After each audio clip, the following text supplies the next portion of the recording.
YCP నేత Alla Ramakrishna Reddy చట్టంతో games ఆడుతున్నారు. జగన్ హయాంలో చంద్రబాబుపై ఆయన చేసిన ఫిర్యాదుల్లో ఎలాంటి సాక్ష్యాలు ఆధారాలు లేవని, వాటిని మిస్టేక్ ఆఫ్ ఫ్యాక్ట్స్ కింద కొట్టేయాలని సిఐడి ఇప్పటికే కోర్టులో పిటిషన్ దాఖలు వేసింది.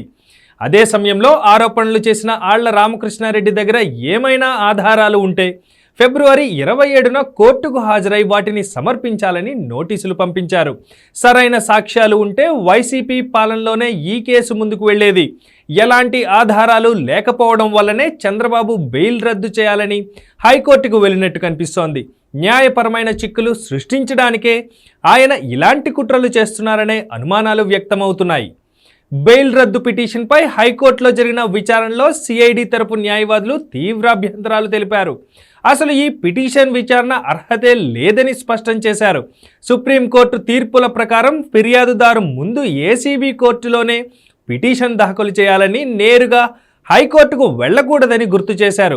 సిఐబి లాయర్ల వాదన పరిగణలోకి తీసుకున్న హైకోర్టు ఆళ్ల రామకృష్ణారెడ్డి దాఖలు చేసిన పిటిషన్కు అసలు విచారణార్హత ఉందా లేదా అనే విషయాన్ని నిర్ణయించడానికి ఈ కేసును మార్చి 10కి వాయిదా వేసింది.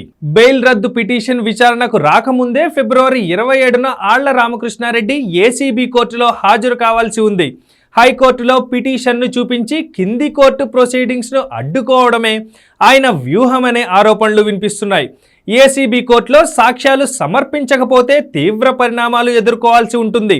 అంటే హైకోర్టులో కేసు వల్ల ఎలాంటి ప్రయోజనం ఉండకపోగా ఏసీబీ కోర్టులో ఆళ్ల రామకృష్ణారెడ్డికి చిక్కులు తప్పవని న్యాయ నిపుణులు భావిస్తున్నారు. కోర్టులో కేసు వేసి ఆధారాలతో సహా రుజువు చేయడం మీడియాలో ఫేక్ వార్తలు ప్రచారం చేసినంత ఈజీ కాదని వైసీపీ నాయకులకు తెలిసి వస్తోంది.